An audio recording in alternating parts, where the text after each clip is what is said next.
The next matter to come before the court this morning is Harris versus Wyant Care Center. Both sides will have 15 minutes to argue. The appellant may reserve up to 5 minutes for rebuttal. If you'd like to reserve any time for rebuttal, let me know when you get started. I'm keeping the clock this morning. We've read the briefs and we are ready to proceed when you want.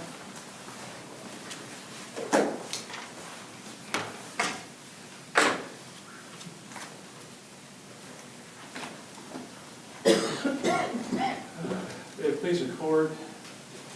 I'm Gerald here today on behalf of the appellant Gerald Harris. This is an appeal that's largely related to the trial court impermissibly weighing the evidence on the defendant's motion for summary judgment, not construing the evidence most favorably to the non-moving party.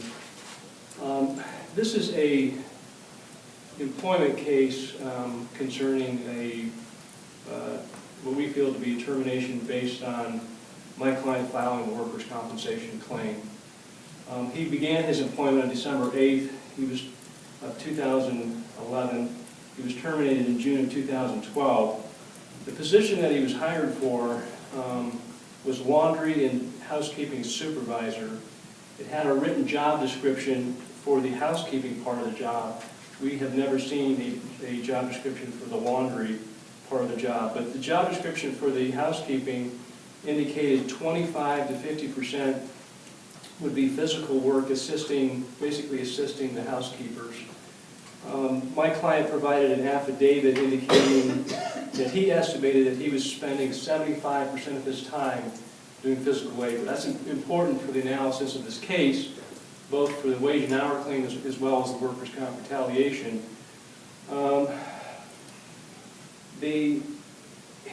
My client, 90 days into his employment, received an evaluation on February 29, 2012. I bring this up because the trial court does not mention it at all in the court's decision.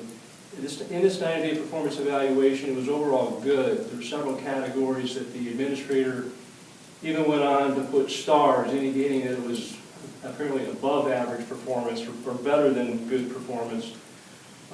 Basically said he was doing a good job as of February 29, 2012. On April 4th, 2012, he was then injured. There's been no dispute that he was injured on the job. He was actually stripping a floor and fell backwards on a wet floor. He was told by the employer to go to a specific medical facility where he received treatment. From that day on, he had work restrictions up until the date that he was terminated.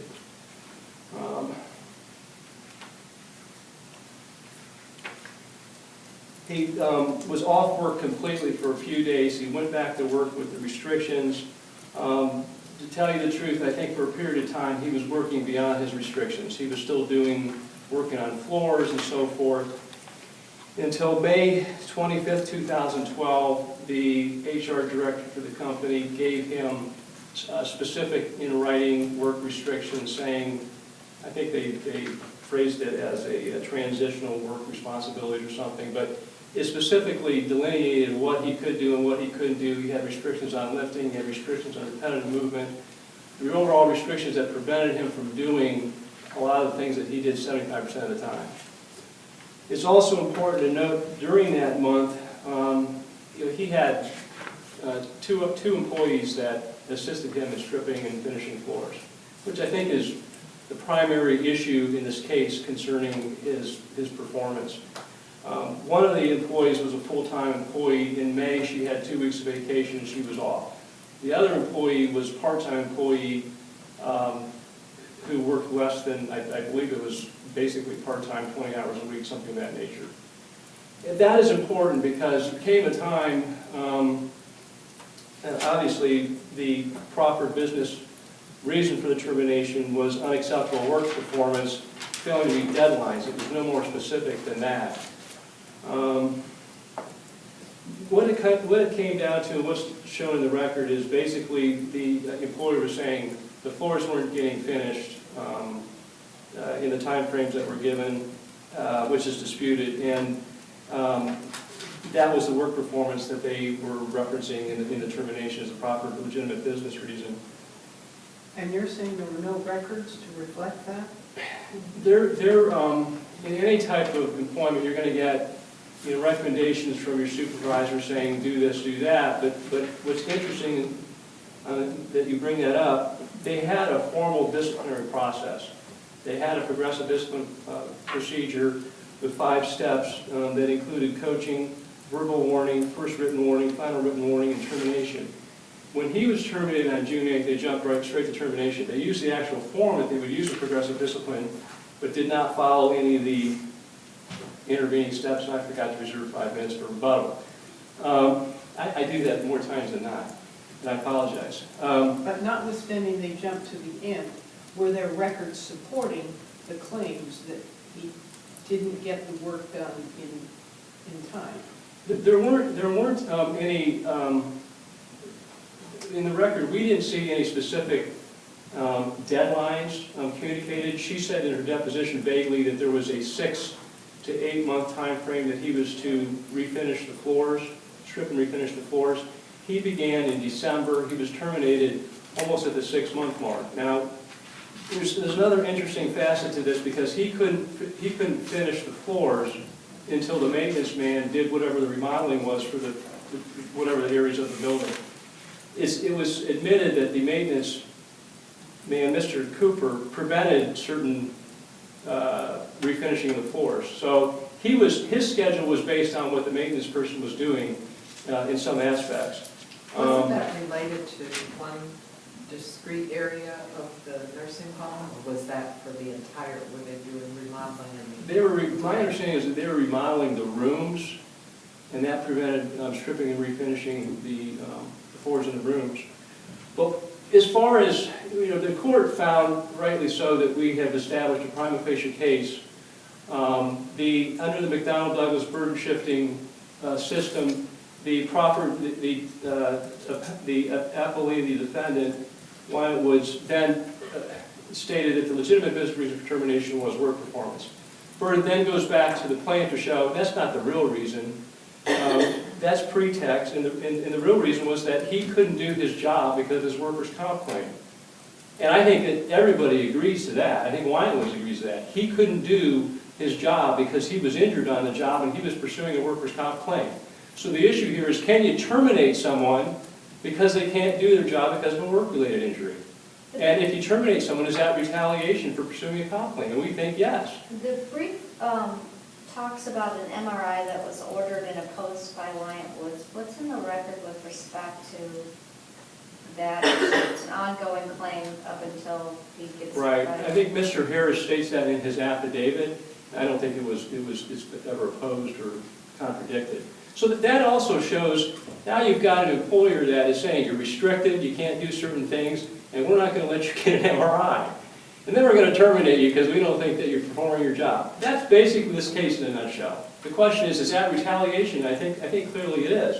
But when I talk about the progressive discipline policy, that's important because that's what they follow for people that don't have workers' comp claims. So if you have a workers' comp claim, you don't have to follow the progressive discipline policy. That immediately creates a question of fact on whether there's pretext. The reason stated is pretext for discrimination for engaging in protected activity.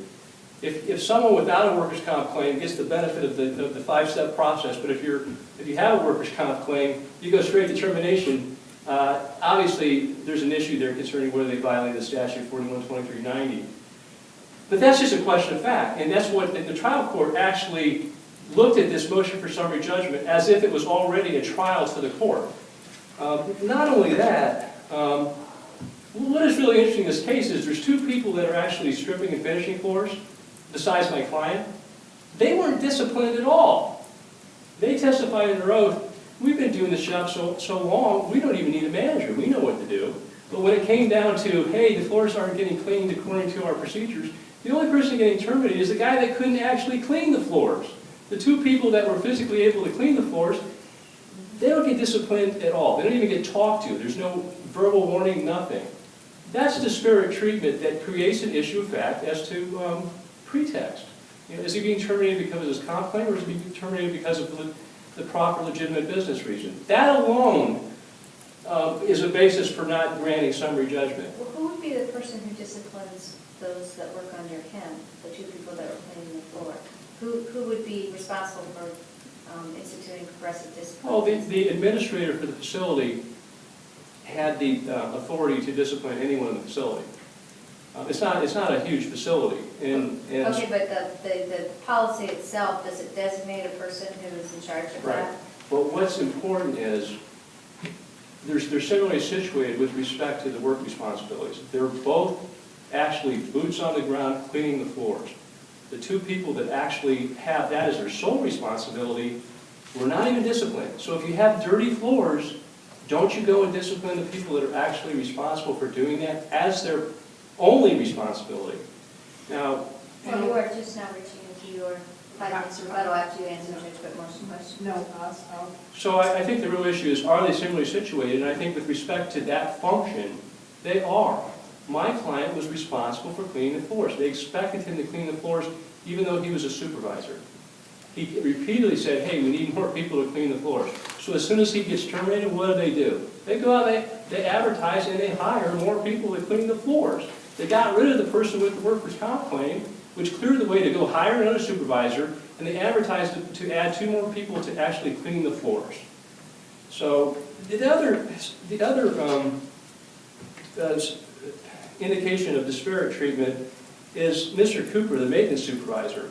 In the testimony of the administrator, now he's a supervisor, okay? He's holding up the floors being stripped and refinished. He's admonished, no.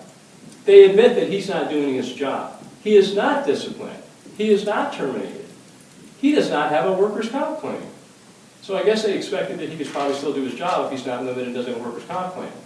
So there's several instances that show clear-cut disparate treatment between people that have a comp claim and people that don't have a comp claim. Inconsistent application of their disciplinary procedures that would allow a reasonable mind to conclude that they just chose to terminate the person that had the workers' comp claim. We also have made a claim for under the wage and hour statutes, and again, in determining that claim, the most important thing is determine what was his primary work responsibility. Okay, what's in the record to establish his primary work responsibility? The actual job description says 25 to 50% of the time you're going to be doing manual labor, non-exempt type work. He provided an affidavit that nobody disputed that he was spending 75% of his time basically doing manual labor. Okay, the trial court weighed the evidence and concluded that his primary responsibility was to supervise. What he devoted most of his work time to was manual labor, and that led to his termination. If he was able to physically do his job, he wouldn't have been terminated. And so what does a company do in a situation like this? You don't terminate the person with a workers' comp claim. You hire some temporary people to come in and clean floors. You don't rely upon somebody that's severely restricted, can't do his job, and when he can't do his job, say, you're not getting a job and we're going to terminate you. That is clear-cut retaliation because you're pursuing a workers' comp claim. I'm not sure how much time I have left. About a minute 40. Minute 40? Okay. 1 minute 40 seconds. I'm just going to reserve the rest of my time, but I think overall, if you look at the court's order in this case, there's just numerous occasions that the court weighs the evidence and makes conclusions that it shouldn't be making at this stage. I think it's important to keep in mind that, yes, maybe these claims, we don't have a jury, it is a trial of the court, but we all know that when you get into a trial situation and you are able to question a witness under oath and observe their demeanor, obviously it looks a little bit different than an affidavit, it looks a little bit different than deposition testimony, and the plaintiff should have been given, and the appellant should have been given the benefit of that.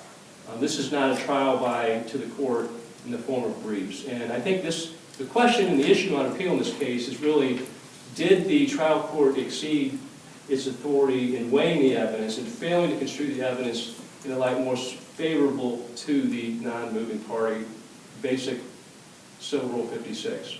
And we don't think the court filed Civil Rule 56 in this case. Thank you.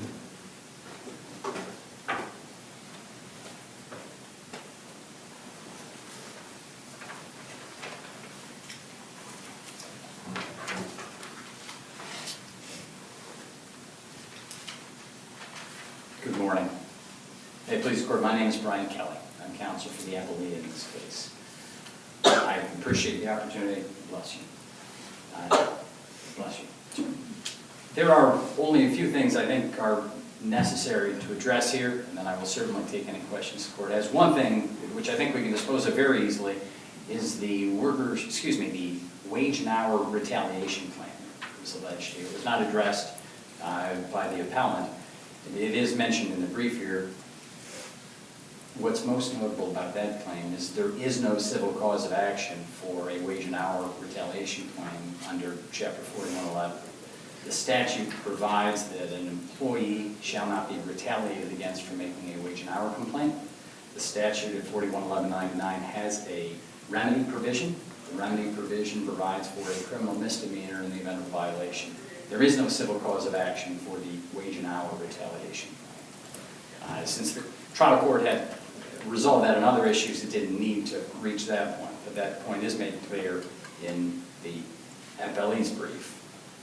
With regard to the appellant's argument, to the extent that some analogies thrown out there, this analogy, this case fits the analogy, for better or worse, of a baseball team. If the team is not performing on the field, the action that's generally taken is that the person who's responsible for having the people perform on the field faces the consequences. You fire the manager if the players aren't performing on the field. In this instance, the plaintiff's testimony, which is cited at length in the brief, very lengthy block quotes, the plaintiff's obligation was to get this facility cleaned up. This is a healthcare facility that cares for older adults.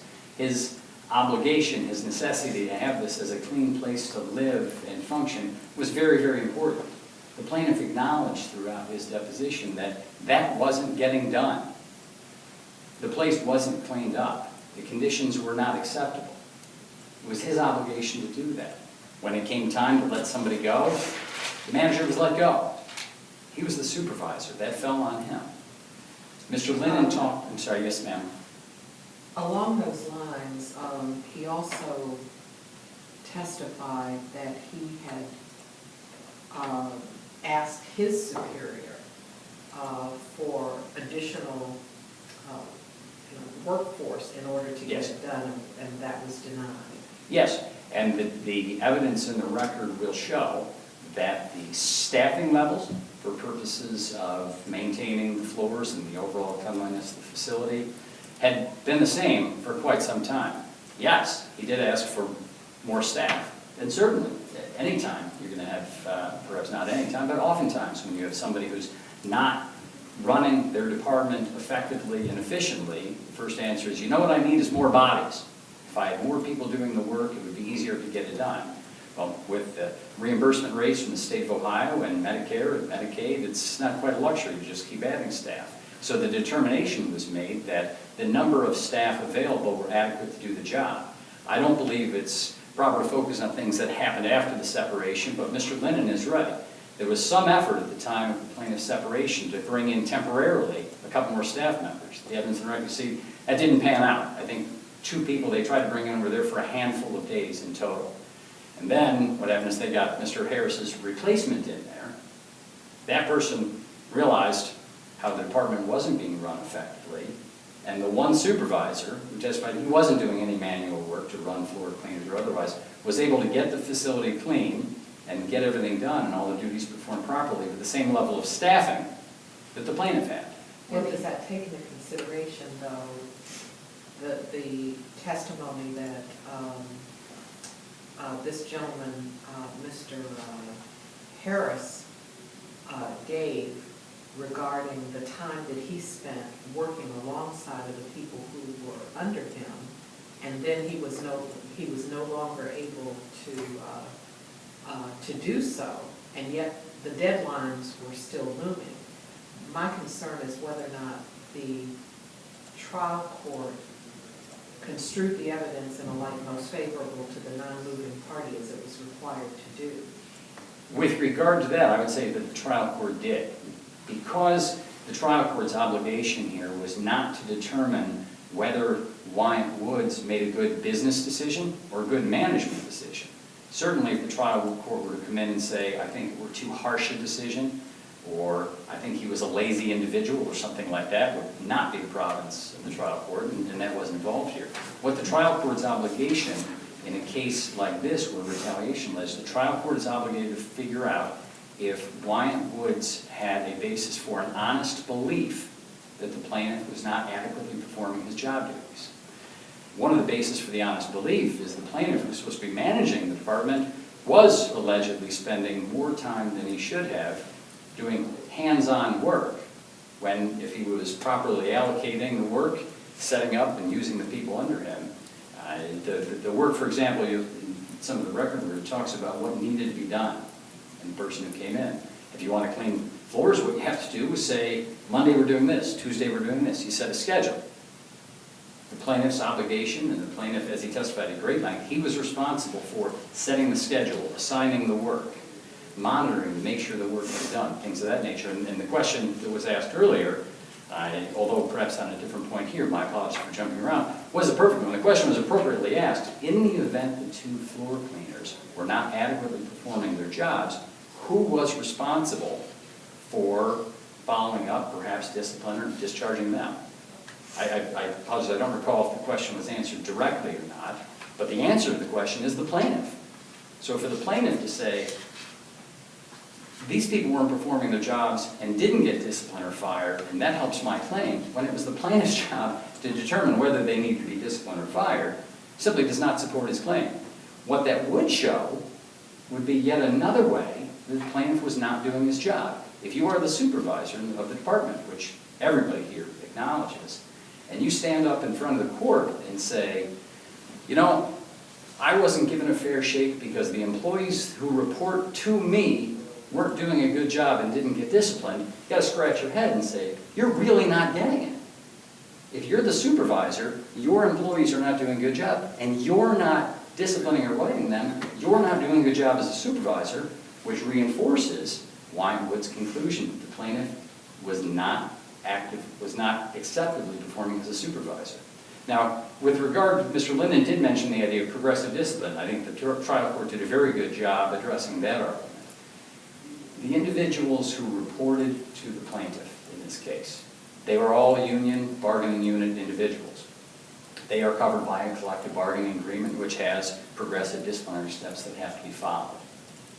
The plaintiff, because he was a supervisor and the manager, is not a member of the union. He's subject to a whole different set of rules and a different handbook, and the rules that apply to the plaintiff, as the trial court properly noted, include a disciplinary section that says, as a guideline, disciplinary steps in the event of infractions may include some or all of the following. The plaintiff was not a union individual who had to go through progressive steps, and there's no indication that anyone else who was similarly situated did. And that is a critical point as well. Mr. Linden mentioned an individual named Cooper and suggested that Mr. Cooper was treated differently than the plaintiff, and that supports his claim. That shows disparate treatment. The trial court also did a very good job taking a look at the record and deciding whether that argument was valid. And what the trial court properly observed is that under the controlling law, a comparable in a discrimination or retaliation case has to be shown in the record through record evidence that the comparable is similarly situated in all relevant aspects. And the trial court noted there isn't evidence in the record to show that this Cooper individual was similarly situated. What we do know about Cooper is he was responsible for a different department. He allegedly failed to meet one deadline, although the record evidence indicates that he had acceptably performed with the majority of his job duties. But there isn't evidence in the record showing Mr. Cooper's tenure with the facility. Plaintiff had been there from beginning to end approximately 6 months. There's no record evidence showing whether Mr. Cooper was a short-term employee, a long-term employee. There's no evidence that this Mr. Cooper had prior issues or no prior issues. There's no record evidence as to whether Mr. Cooper was or was not making progress toward any or all of the goals and responsibilities he had. So, although plaintiff may like to point to Mr. Cooper, at this stage we are bound by what's in the record. And there is no evidence in the record to suggest or indicate that Mr. Cooper was similarly situated with the plaintiff in any way. Mr. Lennon, so this case boils down to is that the facility should have hired some temps to come in and do some floor cleaning work. That statement again underscores what the role of the court is not to do. The role of the court is not to take a look at the operation of the facility and say, you know what, I would have run the facility differently. I would make different business decisions than they make. The role of the court is to determine whether, at summary judgment, to determine whether there's adequate evidence in the record to support the plaintiff's claims, which we certainly submit there is not. With regard to the overtime claim, I would simply ask that the court do as the trial court did and take into consideration the information that's in the record. And the evidence in the record shows that the plaintiff acknowledged with regard to his job duties, although he may have performed some hands-on duties, he's responsible for training employees, setting their hours of work, directing the work, evaluating them, handling employee complaints, disciplining employees, planning the work, determining how they used what equipment. He had authority to purchase equipment. Mr. Lennon talked about whether it was 25, 50, 70% of the time the plaintiff alleges he was performing hands-on work. And he's right, at summary judgment, the facility, Wyant Woods, did not make an issue out of that because if there were a dispute over it, there wouldn't be a dispute over material issue of fact. There's plenty of case law, much of which is cited in my brief, that talks about that number, when people throw numbers out. Mr. Lennon talked about 75%, whether that number itself is enough to show that somebody didn't qualify as an exempt employee for overtime purposes. I cited you a few cases that court evaluated, someone who said they were doing 90% of their work as hands-on manual work. But their primary responsibility when you take a look at their core duties was still exempt type work. Well, that's exactly what it was with Mr. Harris, the plaintiff. He was responsible, as is laid out in the brief, and as I indicated there, for everything from setting up his employees at the beginning of the day, as he says, to doing a walkthrough to make sure they were doing their work right. If they weren't doing it right, to discipline and make sure he got it fixed. That was why he was there. If he was going to jump on and help out and run a floor cleaner or something here and there, that didn't take away from the fact that he was a supervisor. Claims of this nature have been coming up for years and years. The most simple to evaluate claims of that have come up in places like a coffee shop, where a manager at a coffee shop has said, you know what I do most of my day? I make coffee. I fill the creamer and the sugar that's over there on the end table. And courts have taken a look at that, as has the Department of Labor, and said, yes, that's what you're going to have to do. But if what you're also doing is determining who's running this, what the employees are doing, who's responsible for cleaning the back, what their hours are going to be, you're still an exempt supervisor, managerial employee. And the plaintiff acknowledged, as you see in the brief, that he had significant discretion in judgment, which he had the ability to exercise consistently.